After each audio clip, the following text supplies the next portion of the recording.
Épisode 17, comment devenir la meilleure version de toi-même en 30 minutes par jour. Hey, salam alaikum, bienvenue sur le Miracle Fashion Podcast, le podcast qui t'aide à avoir plus de sakina, de sérénité au quotidien et dans l'au-delà. Ce podcast est pour toutes les femmes musulmanes qui veulent reprendre leur vie en main, apprendre à se connaître, lâcher prise tout en préparant leur vie après la mort. Je suis Oumeima, l'auteur du livre Ton dernier regard et si le jour de ta mort devenait le plus beau jour de ta vie, dans lequel je raconte l'histoire inspirante de ma maman et surtout de sa magnifique mort. Via ce podcast, je partage chaque semaine des outils, des conseils, des astuces, mais surtout une bonne dose d'inspiration et de rappel pour être plus sereine et épanouie au quotidien et dans l'au-delà. J'ai une conviction qui est le fil rouge de tous les épisodes de podcast. Et si le bonheur et la sérénité appartiennent à ceux qui se lèvent pour le fajr, je t'invite à prendre une délicieuse boisson chaude, mets-toi à l'aise et bonne écoute. Alors dis-moi, comment vas-tu? J'espère que tu te portes bien. Moi, alhamdoulilah, ça va super. J'ai eu plutôt une bonne nuit avec ma petite princesse, donc ça va, franchement. Alhamdoulilah. Alors, le sujet du jour, je trouvais intéressant de l'aborder, sachant que, petite parenthèse, je suis pas du tout, mais pas du tout fan de cette expression devenir la meilleure version de soi-même, comment devenir la meilleure version de soi-même. Je l'entends à toutes les sauces tout le temps. Du coup, je sais pas, pour moi, ça fait un peu, je sais pas, ça me parle pas en fait. Après, j'ai tenu quand même à faire un podcast sur ce sujet parce que bien sûr, comment dire, l'idée qui est derrière et la profondeur de ce concept est hyper intéressant et donc il faut creuser dedans. Et puis surtout, je sais que c'est une expression qui va parler quand même à beaucoup de monde. Donc voilà, moi je suis pas trop fan, mais parce qu'on l'a trop rabâché en fait, tout simplement en développement personnel. Du coup, dès que j'entends ça, en fait, j'ai l'impression d'entendre des coachs américains en mode ouais, deviens la meilleure version de toi-même, youhou, saute dans tous les sens et tout, tu vois. Je sais pas pourquoi, mais j'ai ça dans ma tête en fait. Tu comprends du coup pourquoi, tu vois, je l'utilise pas trop. Mais bon, bref, je me suis dit, hey, ça va parler, creusons ce sujet. Et puis, j'avais plein de choses à partager en fait, donc voilà. Alors, pour commencer, c'est quoi devenir la meilleure version de soi-même? Qu'est-ce que ça signifie? Je pense que chaque être humain, chaque créature d'Allah, chaque être humain a le potentiel de devenir meilleur en développant ses qualités, en corrigeant ses défauts, en exploitant en fait les ressources qu'Allah lui a données. Donc on a tous cette capacité-là en nous. Et donc ma définition, devenir la meilleure version de soi-même, je vais essayer de ne pas avaler les mots, ça veut dire progresser chaque jour. Ça veut dire s'accomplir dans ce qu'on aime. Ça veut dire devenir une meilleure personne. Tout simplement, et se rapprocher de notre vision idéale de la moi du futur. Alors, autant devenir la meilleure version de soi-même, j'aime pas trop dire ça, autant je parle beaucoup de la moi du futur, la Oumeima 2.0. J'aime trop cette idée de la moi du futur. Voilà, c'est toute une notion que je développe dans le programme MFR, mais je trouve hyper intéressant de creuser, de se poser la question qui est la moi du futur en fait, quelle qualité elle a, quel défaut elle a plus, quelle vie elle mène, quelle routine elle a, etc. Je trouve ça hyper intéressant. Ça, c'est une notion par contre qui me parle beaucoup. Donc c'est aussi le fait d'avancer dans sa vie, de ne pas stagner, parce qu'en fait, ou pire, hein, de ne pas régresser, mais d'être comment dire, dans une évolution permanente, même si bien sûr il y a des hauts, il y a des bas, hein, on a tous des périodes où voilà, ça va pas, la foi elle baisse, on n'est pas bien, enfin voilà. Et puis la vie, c'est dans mon livre, je crois que j'en parle, je disais la vie est une sinusoïdale, je sais pas si je le dis comme ça. Je me rappelle plus. En fait, je l'avais noté à un moment. Je ne sais pas si j'ai gardé ça comme ça ou si j'ai supprimé parce que sinusoïdal. Bref. Bref, je ne vais pas aller dans tous les sens. Mais voilà, la vie, c'est des hauts et des bas. Parfois, on a des épreuves. Parfois, on a des facilités. Parfois, notre foi, elle augmente. Parfois, notre foi, elle baisse, etc. Donc, c'est normal. Hein. On n'est pas tout le temps là en mode une courbe comme ça qui fait que monter. Non, ça serait trop beau. Mais grosso modo, hein, plutôt être dans une démarche où on cherche à s'améliorer, où on cherche à, même quand on a des coups de mou, même quand on a des fois des baisses de foi ou des baisses de comportement, on ne réagit pas comme on voudrait réagir, on ne fait pas ce qu'on voudrait faire, on n'est pas dans le top de qui on est, et bien se dire ok, c'est pas grave, on avance dans l'imperfection, ok, c'est pas grave, pendant cette période-là, j'étais pas très bien, il y avait ça qui allait pas, je suis pas fière de moi, je suis pas fière de ce que j'ai fait. c'est ok, c'est pas grave. Allez, comment je fais pour remonter? Comment je fais pour avancer vers Allah? Comment je fais pour avancer vers cette moi du futur que je veux devenir, bi'idhnillah. Donc voilà, et j'en parle beaucoup. Donc avancer, le fait d'être dans cette évolution-là, et aussi le fait vraiment d'avoir le sentiment d'avancer dans sa vie. Pourquoi je dis ça comme ça? Parce que il y a beaucoup de femmes, une fois qu'elles deviennent mamans, surtout quand elles ont plusieurs enfants en bas âge, etc., elles sont tellement focus, tellement concentrées dans les tâches du quotidien, voilà, la cuisine, le ménage, s'occuper des enfants, leur faire le bain, le linge, nanana. Je vais pas vous citer, hein, vous savez toutes, que du coup, ces femmes-là, on va avoir l'impression de stagner dans leur vie. Elles ont l'impression que la vie, elle passe parce que les enfants ils grandissent, elles ont l'impression que la vie passe à toute allure. Et en même temps, elles ont l'impression de stagner, de pas du tout avancer, elles sont toujours au même point. Et du coup, elles vont être frustrées. Or, l'être humain, pour être heureux, il a besoin de progresser, il a besoin d'avancer. Et deux choses que je voudrais souligner là tout de suite. Premièrement, c'est normal d'avoir cette phase où on a l'impression que notre vie est entre parenthèses et qu'en fait on est totalement, en fait on donne tout à ses enfants, à son mari, à son foyer, et nous finalement on ne se donne pas de temps à soi. Ça, on ne se préoccupe pas trop de soi, pas vraiment en fait. On est dans une espèce on a l'impression de nous d'être en pause pour que tout le monde, pour s'occuper, pour gérer tout le reste.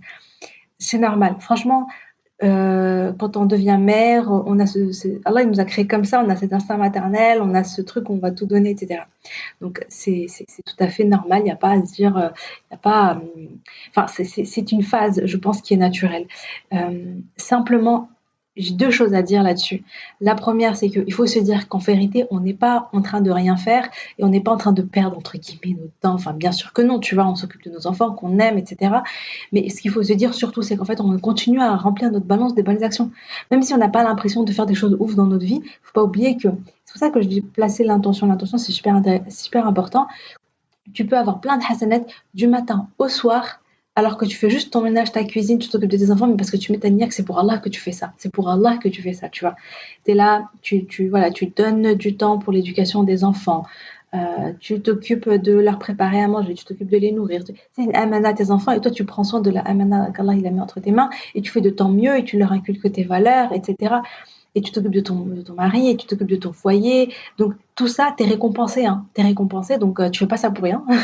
Donc, même si t'as pas de merci, même si enfin voilà, je pense que peut-être que t'as pas un mari qui est là, qui te soutient, qui est reconnaissant, qui te remercie pour tous les efforts que tu fais, ou bien t'as pas des enfants qui sont comme ça, parce qu'en général, on se rend pas trop compte des efforts que font, on se rend pas compte des efforts que font nos mamans. Moi, personnellement, j'avais pas du tout conscience des efforts que faisait ma mère jusqu'à ce que je sois devenue moi-même mère. Et là, je me suis dit, ah ouais, en fait, c'est ouf. C'est un truc de fou, tu vois, tout ce qu'elle faisait du matin au soir. Et encore, moi, je fais rien par rapport à ce qu'elle faisait. Donc, subhanallah, c'est vraiment là où je me suis dit, subhanallah, c'est un truc de fou, tout ce que Oumi faisait. Mais moi, je me rendais pas compte, j'étais très très ingrate. J'étais une fille qui était extrêmement ingrate, hein, je veux dire clairement. En fait, si je pouvais, bon, c'est pas bien de dire ça, mais voilà, si je retournais en arrière, je vais dire, ou si je pouvais parler à la Oumaima du passé, je dirais, mais secoue-toi, aide ta mère, fais ça, sois hyper reconnaissant envers elle, remercie-la, soulage-la, et essaie de l'aider, essaie de porter avec elle tout ce qu'elle fait, toute cette charge mentale. Mais j'en avais pas conscience, et voilà. Donc bref, si t'as pas tout ça, hein, eh bien, tu as Allah avec toi et tu as la reconnaissance. Enfin, oui, tu as la reconnaissance d'Allah. Tes efforts sont reconnus auprès d'Allah. Place ta niya pour lui. Et bien, idnillah, du matin au soir, tu remplis ta balance des bonnes actions. Fais du dhikr pendant que tu fais du ménage. Fais du dhikr pendant que tu cuisines. Fais du dhikr pendant les allers-retours à l'école. Voilà, si tu travailles en plus, franchement, et encore les mamans qui travaillent à l'extérieur, elles ont deux boulots. Le travail du jour à l'extérieur, le deuxième, voilà, la deuxième journée qui commence dès qu'elle rentre à la maison, qu'elle doit s'occuper de tout.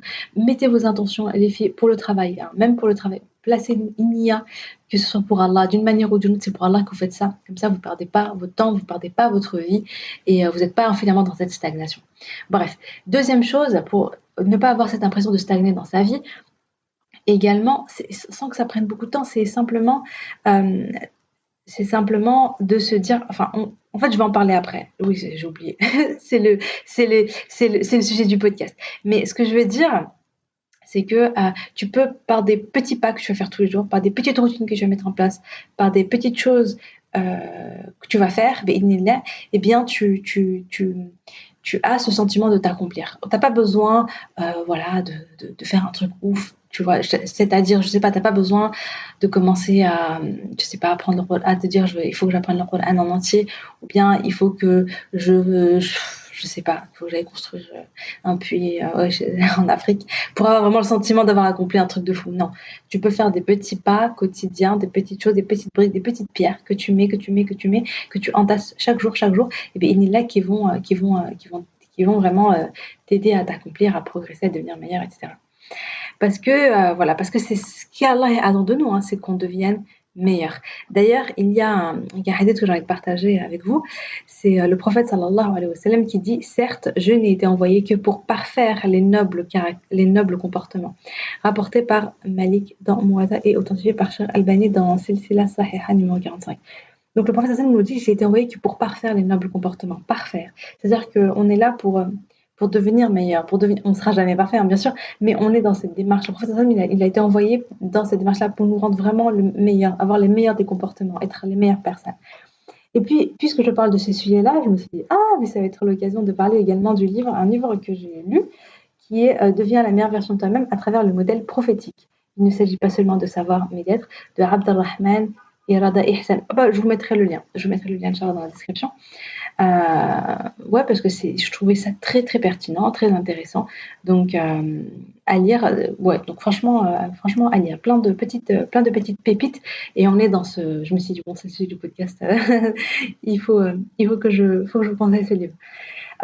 Donc la première des choses, donc pour devenir la meilleure version de soi-même, ça passe. Le premier secret en fait. Donc ça passe par la connaissance d'Allah. Voilà, il n'y a pas de surprise. Ça passe par là. Enfin, peut-être que tu peux être surprise en fait, mais je vais t'expliquer pourquoi. Là, ça passe par la connaissance d'Allah, la connaissance de notre Créateur.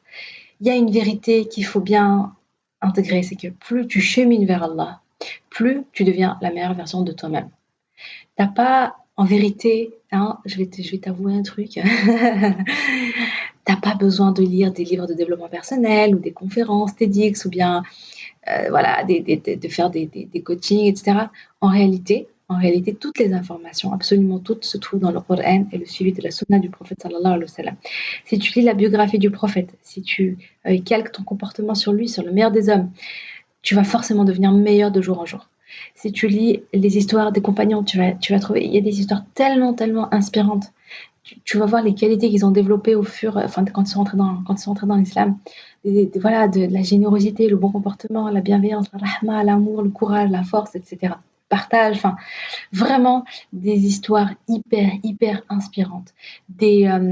Vraiment très, très inspirantes. Et d'ailleurs, vraiment, c'est pour ça que je pense que nos enfants, il faut les faire grandir. Moi, je sais que quand j'étais petite, j'ai vraiment grandi là-dedans. J'ai eu cette chance, alhamdoulilah.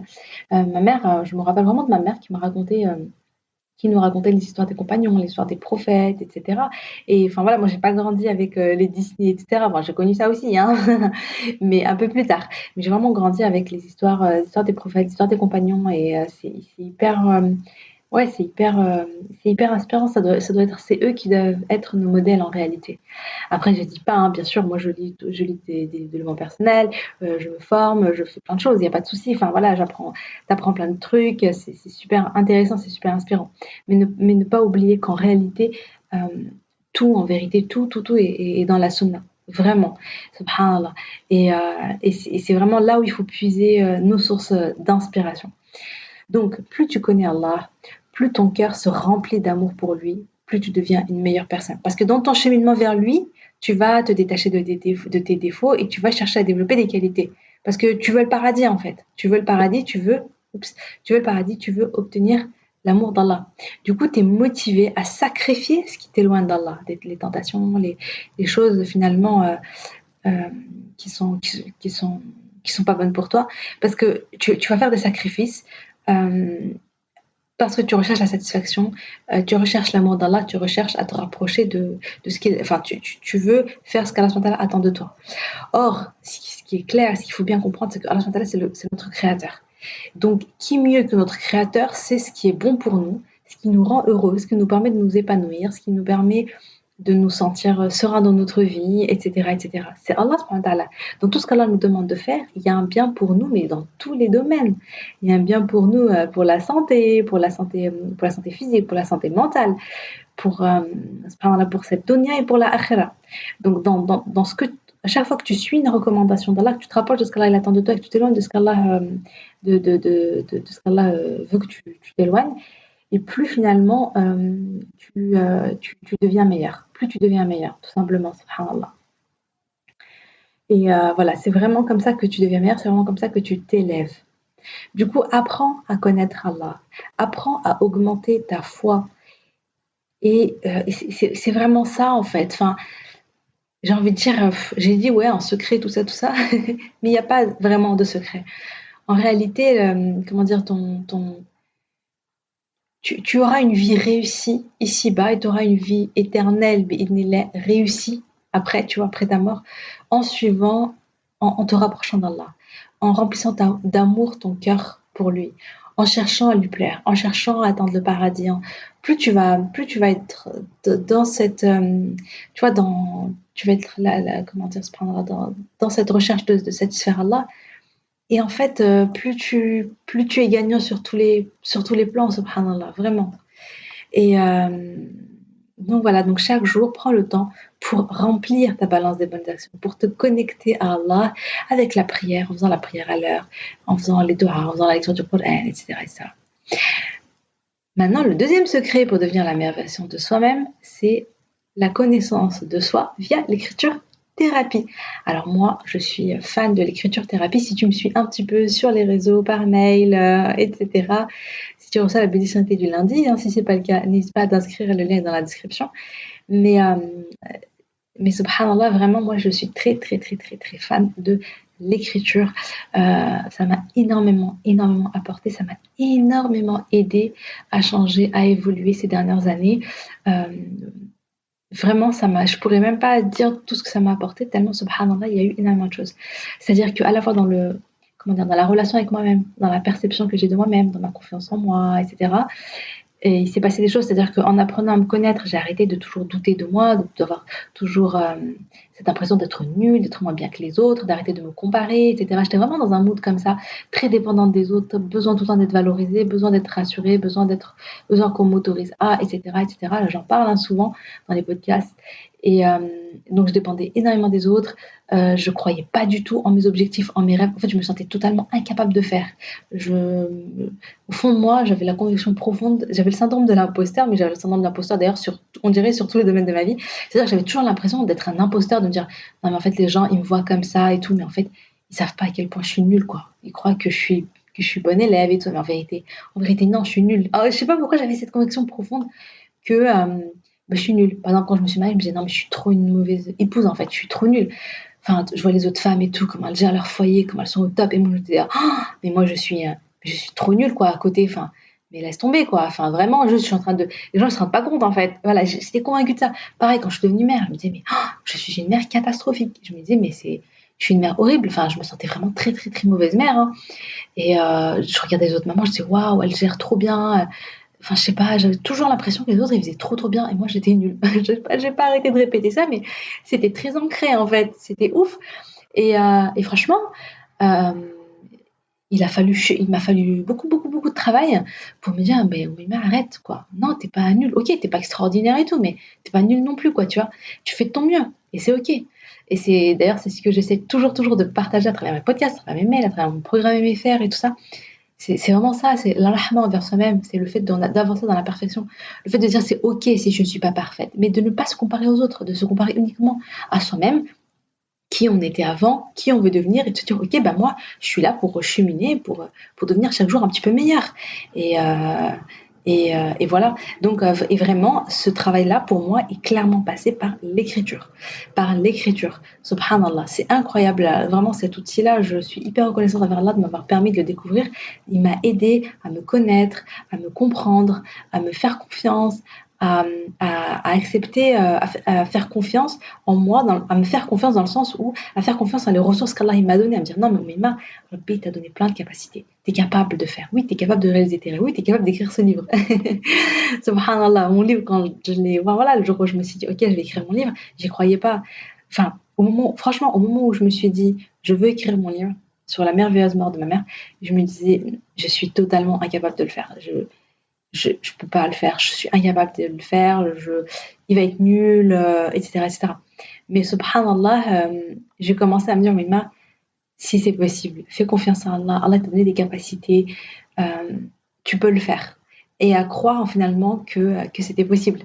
Voilà, bref, bon, il y a il y a plein de, voilà, il y a plein de choses subhanallah, qui ont bougé dans ma tête en fait, hein, parce que tout commence par la tête. Hein, je dis, je le répète, je le répète et je le répéterai toujours. Ça commence toujours par la tête. Le changement commence. C'est pour ça que je parle souvent du mindset. C'est un rôle qu'on n'imagine pas. C'est-à-dire que le changement commence par ce qu'on pense en fait, par ce qu'on croit, par nos convictions profondes, etc. C'est vraiment en changeant ça que ton comportement, tes habitudes, etc. vont changer aussi. Et donc, moi, je suis fan de l'écriture parce que j'ai constaté que l'écriture aide énormément à faire ce travail sur le mindset, ce changement. Et c'est pour ça que dans le programme Miracle Fajr Routine, là, le programme que j'ouvre une fois par an à peu près, voilà, ça fait très très longtemps que je n'ai pas ouvert, mais c'est parce que j'étais focus sur mon livre. Mais à l'intérieur, il y a énormément d'exercices d'écriture. Il y a des podcasts, il y a des exercices d'écriture. Et les exercices d'écriture sont plus importants encore que les podcasts. Parce que c'est vraiment en faisant ce travail à l'intérieur de soi que les choses, finalement, je suis convaincue que les choses bougent et qu'on a des prises de conscience, qu'on est capable de faire des introspections, qu'on est capable de se connaître, etc. Donc, je disais, donc voilà, donc le fait d'écrire ses pensées, de les analyser, qu'est-ce que ça entraîne? Ça développe, ça permet de développer la conscience de qui tu es, en fait, qui je suis vraiment moi. Je suis pas juste une maman qui court toute la journée, en fait, mais je suis qui en réalité. Et de nous accepter tel qu'on est. C'est-à-dire, pendant moi, ça a été par exemple de me dire, je suis pas nulle en fait. Je suis pas nulle. Ok, j'ai des forces et j'ai des faiblesses. C'est vrai, j'ai des faiblesses. C'est vrai, j'ai des manquements. C'est vrai, j'ai des défauts.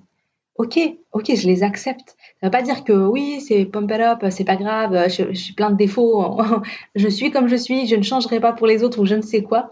Des fois, j'entends des trucs, des fois, il y a des personnes qui sont là en disant, bah écoute, je suis comme ça, hein, genre, qu'est-ce que tu veux faire? Non, quand je dis accepter, ça veut dire c'est constater. Ok, j'ai ce défaut déjà. Des fois, on reconnaît même pas ses défauts. Hein. Moi, c'était trop dur de reconnaître mes défauts parce que j'ai l'impression que si je les reconnaissais, ça veut dire que c'est comme si je reconnaissais encore plus que j'étais hyper nulle, quoi. Que j'étais vraiment une catastrophe. Donc parfois, t'as même pas envie d'accepter ton défaut. Tu te dis, ah là, mais je le veux pas ce défaut, je l'accepte pas. En fait, tu peux te dire, j'accepte que j'ai ce défaut. Il est là, de toute façon, il est là, il est là. Voilà, je le constate, j'ai remarqué qu'il était là, je l'accepte qu'il est là. Mais maintenant, ben, je vais faire des efforts et je vais poser une intention et je vais faire des invocations pour changer. Je vais être dans une amélioration. Là, je veux évoluer, je veux devenir meilleur. Mais pour le moment, j'ai ce défaut. Il est là. Ya Allah, de toute façon, Allah ne nous a pas créé parfait. On a tous des défauts. Ok. Maintenant, on demande Allah qui nous pardonne, on demande à Allah qui nous aide à nous améliorer, mais toujours dans la rahma envers soi-même et dans la fermeté aussi. Un peu de fermeté, on se booste, hein, on se bouge, on agit, on passe à l'action, on est proactif. Et en même temps, on a plein de rahma envers soi-même, on se soutient comme avec une amie. Donc voilà, donc accepter ses forces, accepter ses valeurs, accepter ses faiblesses, découvrir ses valeurs, etc. Pour moi, clairement, ça passe beaucoup par l'écriture. Prendre conscience de ses blocages inconscients, des schémas de pensée, de ses croyances limitantes. Tout ça, en fait, ça t'empêche de devenir meilleur. Subhanallah, ce qui est intéressant dans l'écriture, c'est que si tu écris tous les jours, et que tous les jours tu écris le même problème qui t'arrive dans ta vie, et à un moment donné, tu vas dire, bon, ok, peut-être qu'il faut que je me bouge un petit peu pour sortir de cette boucle, en fait, pour sortir de ce schéma. On ne se rend pas compte, mais souvent on est dans des boucles, en fait. Par exemple, toi et ton mari, si tu es marié, ou bien toi et ta maman, si tu as une maman, enfin, bref, ton entourage. Si tu vois que tout le temps, il y a les mêmes disputes qui reviennent, si vous êtes bloqués tous les deux dans une boucle, en fait. Et à un moment donné, il faut se dire, ok, faut avoir conscience de ça, parce que c'est presque automatique, c'est presque inconscient. Mais le fait de l'écrire tous les jours, ça te permet de conscientiser ça, de dire, ok, mais là, en fait, il y a un vrai souci. Et de te dire, et du coup, voilà, avec un travail de questionnement, etc., de dire, mais qu'est-ce que je peux faire pour sortir de cette boucle et pour ne plus être tout le temps dedans. Et voilà, et c'est vraiment intéressant. Moi, j'ai vraiment vu ça à force d'écrire, de me dire, ok, bon, c'est pas la première fois. Et tu te rends compte qu'en fait, tu écris la même chose et tu te dis, non, non, non, il y a un souci. Et ça m'a beaucoup aidé. Donc voilà, donc le fait d'écrire des choses comme ça te permet de remettre en question ce qui se passe. Et ça, c'est la première étape du changement. Il est là. Écrire permet également de prendre la responsabilité de ses émotions, de les comprendre, de les accueillir, de les exprimer en les extériorisant. Et du coup, tu n'es pas frustré. Tu ne rejettes pas la faute sur les autres systématiquement. Moi, personnellement, je suis la première. Hein. Oh là là. Même maintenant, ça m'arrive encore. Hein. C'est-à-dire, quand je suis pas bien, etc., j'ai souvent tendance à dire, ah, mais c'est à cause de je sais pas qui, voilà, c'est à cause de mon mari, c'est à cause de ma sœur, c'est à cause de ceci, c'est à cause de là. Oui, parce que il m'a dit ça, elle a pas fait ça, ah, nanana, c'est de la faute. Et ben, tout de suite, je vais rejeter sur les autres. Aujourd'hui, j'ai quand même, voilà, avec le travail que je fais sur moi, etc., j'ai conscience de ce qui se passe et je me dis, oui, stop, hein. Prends une feuille, écris, j'écris, je parle de mes émotions, j'extériorise, je les décris, j'observe ce qui s'est passé, j'analyse les faits et en général, ça m'aide à prendre la responsabilité. Comprendre tes besoins pour mieux y répondre par toi-même plutôt que d'attendre que ce soit les autres qui te rendent heureuse. Bon, ça, hein, je le répète tout le temps, mais c'est très important. Tu es responsable de ton bonheur, tu es responsable finalement de prendre conscience de qu'est-ce qui est important pour toi, quels sont tes besoins et de chercher à les combler finalement par toi-même. Et voilà, découvre, oui, donc écrire pour découvrir ta vision. Ah, qu'est-ce que j'aime ça. Te fixer des objectifs alignés à tes aspirations profondes, à tes valeurs. Vraiment, moi j'aime trop, trop, trop le travail sur la vision, sur ce qu'on veut vraiment. C'est hyper inspirant d'avoir un objectif qui nous met des papillons dans le ventre. Moi j'aime trop, trop, trop, trop ça. Chaque année, je me fixe des objectifs et vraiment, je te conseille de faire pareil. Donc voilà, c'est des exercices qui se font à l'écrit et voilà, donc vraiment, donc voilà un petit peu. Ça te donne des idées hein, si tu veux commencer à. J'espère que je t'ai motivée. D'ailleurs, pour les exercices d'écriture, tu peux en trouver quelques-uns dans le guide du Malak Fajr. Hein, donc tu peux télécharger le guide. Pareil, le lien est dans la description. Euh, donc, par rapport à moi-même, j'ai toujours voulu tenir j'ai toujours voulu tenir un journal, un petit journal intime quand j'étais ado. Je me rappelle, j'ai encore le souvenir de moi qui avait commencé à écrire, mais j'avais trop peur qu'on me lise. Du coup, j'ai eu quand même des petits journaux intimes, mais j'allais pas en profondeur. Je racontais mes journées plutôt, en fait. Voilà, il s'est passé ça, il s'est passé ça. C'était pas dans l'émotionnel. C'était pas voilà et puis je le faisais pas trop parce que j'avais vraiment peur qu'on me lise. Mais j'ai d'abord commencé donc avec la maladie de ma maman, etc. J'ai commencé en tenant le carnet de gratitude envers Allah. Ça m'a énormément apporté. Ça m'a vraiment changé ma manière de penser. Ça m'a aidé à être à relativiser, à être beaucoup plus positive.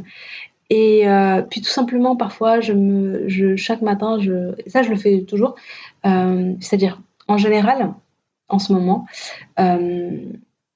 j'écris ma gratitude envers Allah. Par exemple, ce matin, voilà, j'ai écrit un petit peu, voilà, alhamdoulilah pour ceci, pour cela, pour les petites choses là qui m'arrivent récemment, dont je suis hyper contente, je me sens hyper reconnaissante, etc.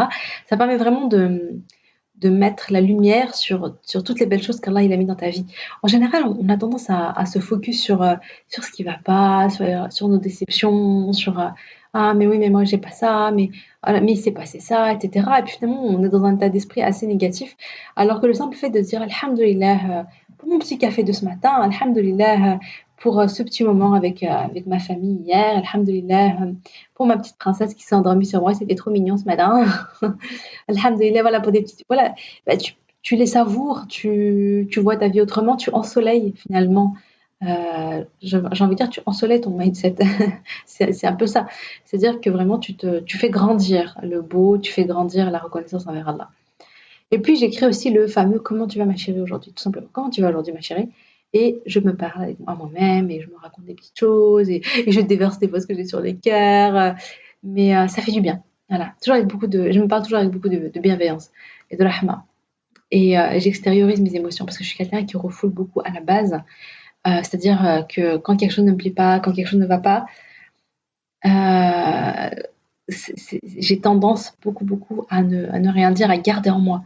Et comme l'a dit une fois, je sais plus c'était qui, j'avais vu passer ça en story sur Insta, Moi, j'avais vu passer une citation qui m'a marquée qui disait il faut pas, il ne faut pas dire ce qui va pas au moment où t'en peux plus, genre la goutte qui fait déborder le vase et que tu fais que du coup t'es là en mode ah tu cries presque, t'es au bout de ta vie, tout ça. Non, non, non, c'est pas à ce moment-là qu'il fallait parler de ce qui allait pas. Mais c'était écrit, mais il faut parler de ce qui va pas au moment où ça va pas. Enfin, au moment où ça se passe, tu vois. Il se passe quelque chose, euh, bah, tu vas en parler à ce moment-là, dans le calme, tranquillement, explication, etc. Tu parles de tes émotions, tu parles de tes ressentis.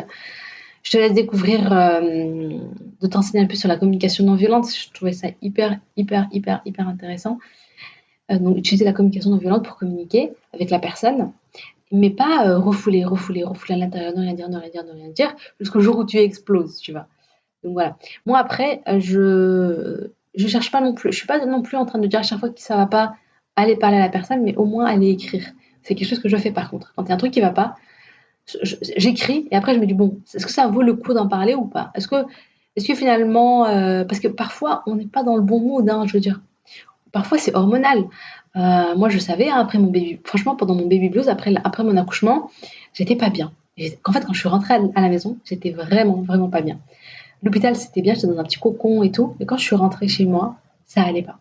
Et comme ça allait pas intérieurement, moi j'allais pas bien parce que voilà, je suis hormonale, ça, on connaît le baby blues, c'est naturel, c'est normal.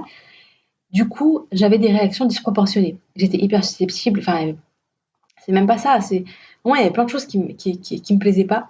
Sauf que je me disais, oh, est-ce que je me disais, est-ce que ça en vaut la peine d'en parler ou pas? Parce que, enfin, comment dire? Oui, c'est bien d'en parler. Je dis pas ça, hein. Surtout, si tu es en plein baby blues, faut en parler. Par exemple, à une amie de confiance, par exemple, à une proche, écrit. Mais c'est mieux d'en parler à quelqu'un, je pense. Comme ça, t'es rassuré, tu vois. T'as besoin d'entendre tes belles paroles, etc. Mais ce que je veux dire, c'est que moi, je me disais, est-ce que je vais confronter, on va dire, entre guillemets, la personne en disant oui, mais il y a ça, ça, ça, et nanana, ça m'a pas plu et tout. Et ça, je me disais non. Je me disais, je sais que je suis pas bien et je sais que voilà, quand j'analyse un petit peu la situation, j'ai conscience que euh, c'est parce que je suis voilà, il y a cette histoire d'hormones qui entre en jeu. Donc, je vais pas aller voir la personne, je vais garder ça. Mais c'est OK parce que j'ai pris cette décision-là clairement, de manière lucide. J'ai écrit sur le sujet, j'ai analysé la situation. Donc, euh, donc voilà. Donc écrire, moi, ça m'a permis donc de prendre mes responsabilités et aussi de me fixer. Et donc écrire m'a permis d'écrire ma vision, de me fixer mes objectifs, d'écrire sur la moi du futur, comme je disais plus haut, qui est là au Mima que je voudrais devenir, etc., etc. Donc voilà, donc moi ce que je te... Oui, pour conclure, parce que tu vois, le titre du podcast, c'était Deviens la meilleure version de toi-même en 30 minutes par jour. Pourquoi en 30 minutes par jour? Pas tout simplement parce que ces deux secrets-là que je t'ai confiés. Le premier étant que donc pour devenir la meilleure version de toi-même, ça passe par la connaissance d'Allah, par le lien que tu vas avoir avec Allah, par le fait de remplir ta balance des bonnes actions, de chercher en fait, plus tu vas augmenter ta foi, plus bi'idhnillah, tu vas améliorer ton comportement, tu vas chercher à développer des qualités, etc. Donc en fait, tu es dans ce chemin pour devenir meilleur, bi'idhnillah. Voilà. Et deuxième secret, ça passe par la connaissance de soi, la connaissance de qui on est, le fait de s'accepter, le fait d'apprendre donc de connaître ses qualités, de connaître ses défauts, de connaître ses besoins, de connaître sa vision, etc. Toute cette connaissance de toi-même, ça va t'aider à t'améliorer, ça va t'aider à cheminer vers une meilleure personne. Donc, ces deux choses-là, moi, ce que je t'invite à faire, c'est d'en faire une routine quotidienne. C'est vraiment tous les jours de prendre un temps pour améliorer ta foi et de prendre un temps pour apprendre à connaître Allah à travers la lecture du Coran, à travers les adkar, à travers le fait de te promener dans la nature et de méditer sur la création d'Allah, etc., etc. Et aussi apprendre à te connaître toi-même, à méditer sur toi-même, à réfléchir sur les pensées que tu as tous les jours, à faire tout ce travail d'introspection, tout ce travail intérieur. Et ce que je t'invite à le faire, c'est de le faire dans le cadre du Miracle Fajr, c'est-à-dire de faire ça le matin. Il n'y a pas meilleur moment en fait que le matin, parce que c'est le calme, c'est la sérénité, les enfants dorment. Euh, voilà, enfin c'est quand même un moment qui est vraiment propice, je trouve, à la méditation, à l'introspection. Puis il y a une baraka, il y a quelque chose de particulier au Fajr. Donc voilà, donc je t'invite vraiment à te créer cette routine-là, Inch'Allah. Et pour t'aider, bah voilà, il y a le guide du Miracle Fajr, hein, si tu ne l'as pas déjà téléchargé. N'hésite pas à le faire. Bien, bah écoute, sur ce, je te souhaite de passer une bonne journée. Salam alaikum et à jeudi prochain, Inch'Allah.